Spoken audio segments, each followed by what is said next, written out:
రామ్మోహన్ రావు గారు, VHP member Shashidhar గారు phone line లో ఉన్నారు. గుడ్ మార్నింగ్ అండి శశిధర్ గారు. నమస్కారం అండి. శశిధర్ గారు, చూస్తున్నాం లడ్డూ వివాదం ఏ స్థాయి నుంచి ఏ స్థాయి వరకు వెళ్ళిందో.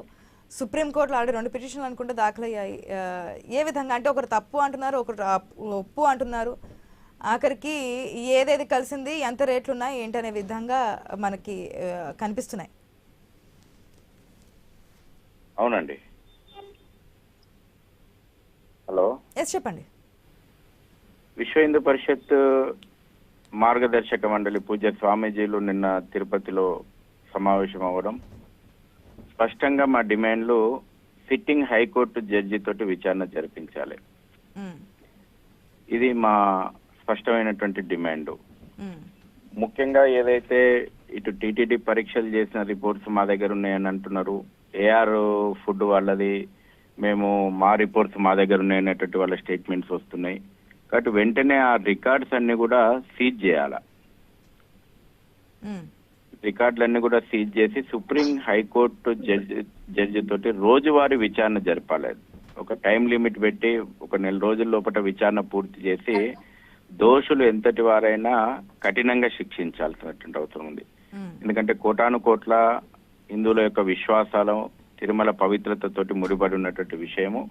దీంట్లో ఎట్టి పరిస్థితుల లోపల రాజకీయ విమర్శలు, ప్రతి విమర్శలు చూస్తా ఉన్నాం మనం ఈ రోజున. కాబట్టి మేము హైకోర్టు సిట్టింగ్ జడ్జి తోటి విచారణ ఎందుకు కోరుకుంటున్నామంటే, మనం చూస్తున్నాం ఇవాళ ప్రభుత్వ వ్యవస్థల మీద కూడా రాజకీయ విమర్శలకు తావు వస్తుంది.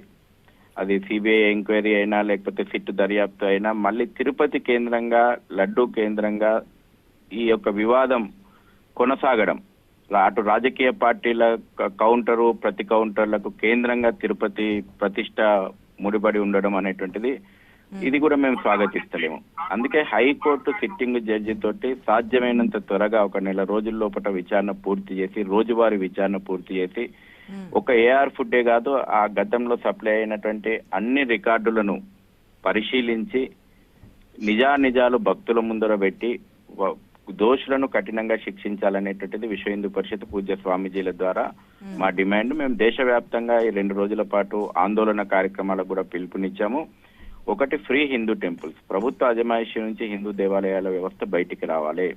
రాజకీయ పునరావాస కేంద్రంగా ఇవాళ టెంపుల్ బోర్డు మెంబర్స్ ఉండడం కారణంగా నిజంగా ఒక ఆధ్యాత్మిక భావన, వాళ్ళ లోపల ఒక భక్తి భావన లోపించినటువంటి వ్యక్తులు కేవలం ఒక స్టేటస్ సింబల్ గా వాళ్ళ టీటీడీ బోర్డు మెంబర్ కావాలంటే ఒక మంత్రి పదవి రాకపోతేనో, లేకపోతే ఎమ్మెల్యే టికెట్ రాకపోతేనో, లేకపోతే వాళ్ళ వ్యాపార ప్రయోజనాలను కాపాడుకోవడం కోసము ఇటువంటి వ్యక్తులందరూ కూడా బోర్డు మెంబర్లుగా ఉండడము, లేకపోతే అన్య మతస్థులు, ఇతర మతస్థులు, నాస్తికులు, హిందూ ద్వేషులు, ఇవన్నీ కూడా మనం గతంలో చూసినాం. ఇంకెంతకాలం ఇలాంటి వ్యక్తులు మార్పు రావాలి అని చెప్పి కోరుకుంటున్నాం. తప్పకుండా ఫ్రీ హిందూ టెంపుల్స్, ప్రభుత్వ అజమాయిషి నుంచి హిందూ దేవాలయాలు బయటికి రావాలని మా స్పష్టమైనటువంటి డిమాండ్. దేశవ్యాప్తంగా ఉన్నటువంటి స్వామీజీలు, పీఠాధిపతులు వాళ్ళ మార్గదర్శకం మేరకే మేము ఈ డిమాండ్ తోటి దేశవ్యాప్త ఆందోళన ఉధృతం చేయబోతా ఉన్నాం.